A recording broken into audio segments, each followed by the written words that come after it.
warahmatullahi wabarakatuh. Perkenalkan, nama saya Anissa Dwitia Ardana dengan NIM 21234027 dari Program Studi Perpustakaan dan Ilmu Informasi. Di sini saya akan mempresentasikan tentang perangkat yang digunakan dalam membangun sistem otomasi perpustakaan untuk memenuhi tugas dari mata kuliah otomasi perpustakaan yang diampu oleh Ibu Shelly Anissa, SPD, MPDT. Topik yang akan dibahas di sini ialah perangkat keras yang digunakan untuk membangun sistem otomasi perpustakaan, perangkat lunak yang digunakan untuk membangun sistem otomasi perpustakaan, dan pertimbangan dalam memilih dan menerapkan sistem otomasi perpustakaan. Sebelum memasuki topik yang akan dibahas, di sini saya akan membahas terlebih dahulu mengenai perangkat otomasi yang merupakan perangkat atau alat yang digunakan untuk membantu kelancaran proses otomasi. Terdiri dari dua bagian, yaitu perangkat keras dan perangkat lunak otomasi. Jika kedua perangkat ini tidak memadai, maka proses otomasi tidak akan berjalan dengan baik. Sekarang kita masuk ke dalam topik pertama, yaitu perangkat keras yang digunakan untuk membangun sistem otomasi perpustakaan. Perangkat keras adalah sebuah komputer dan alat bantunya seperti printer, barcode, scanner, dan sebagainya. Sebuah komputer sudah cukup digunakan dalam memulai proses otomasi pada kalangan instansi perpustakaan kecil. Tetapi agar otomasi perpustakaan dapat berjalan dengan lancar, paling tidak harus memiliki 4 unit perangkat keras atau komputer. Contohnya untuk server 1 unit, katalogisasi 1 unit, sirkulasi 1 unit, dan opak 1 unit. Di samping itu juga diperlukan perangkat scanner 2 unit. Sedangkan untuk perpustakaan besar maka pasti diperlukan beberapa komputer dan perlengkapannya agar pelayanan kepada pemustakanya menjadi lancar. Misalnya, yang pertama diperlukan LAN card, digunakan untuk mengintegrasikan banyak komputer sehingga semua kegiatan otomasi yang dilakukan bisa terpusat pada pusat data aplikasi. Perangkat lunak otomasinya biasanya berjenis client server. Kedua, sistem security gateway digunakan untuk melakukan sensor terhadap buku yang keluar masuk perpustakaan. Sensor akan berbunyi jika buku yang dibawa pengguna tidak melewati proses sirkulasi dengan benar. Lalu topik kedua yaitu perangkat lunak yang digunakan untuk membangun sistem otomasi perpustakaan. Perangkat lunak diartikan sebagai metode atau prosedur untuk mengoperasikan komputer agar sesuai dengan permintaan pemakai. Kecenderungan dari perangkat lunak sekarang mampu diaplikasikan dalam berbagai sistem operasi, mampu menjalankan lebih dari satu program dalam waktu bersamaan atau multitasking, kemampuan mengelola data yang lebih handal, dapat dioperasikan secara bersamaan atau multi-user. Perangkat lunak ini mutlak keberadaannya karena digunakan sebagai alat pembantu mengefisiensikan dan mengefektifkan proses.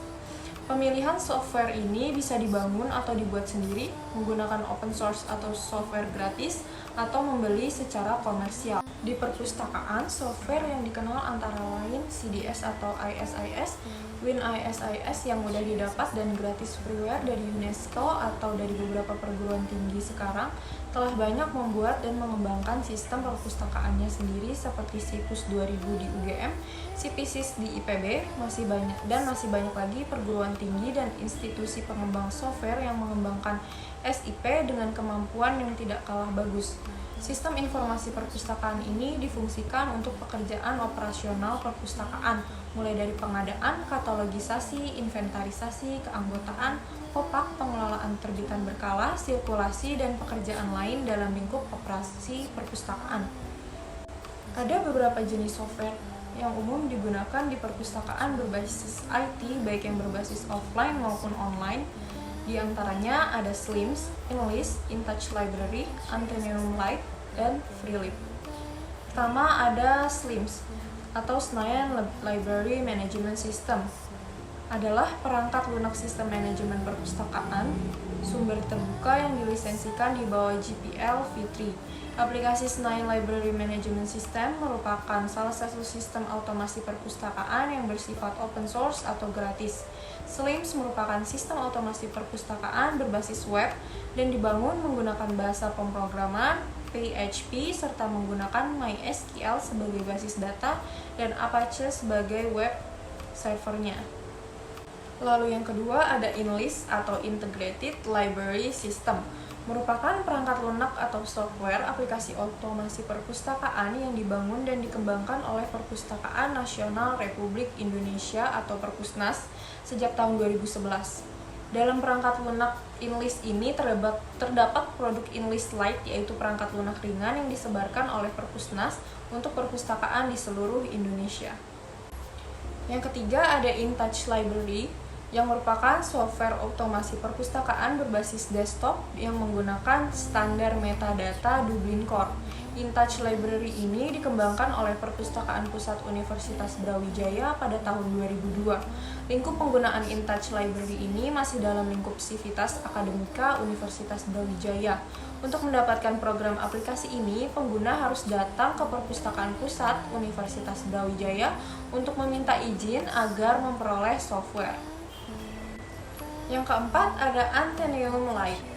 Kata Anthenium diambil dari bahasa Yunani yang artinya perpustakaan atau reading room. Nama ini digunakan oleh Somewhere Consulting NZ untuk nama produk perangkat lunak gratis yang mereka buat.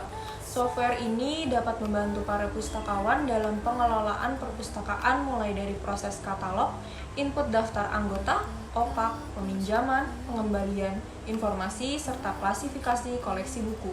Pengelola perpustakaan pun tak perlu lagi repot membuat barcode karena secara otomatis barcode akan muncul saat mengklasifikasikan. Lalu yang terakhir ada Freelip. Freelip merupakan singkatan dari Freedom Library yang diambil dari nama perpustakaan Freedom yang pertama kali menerapkan aplikasi software ini.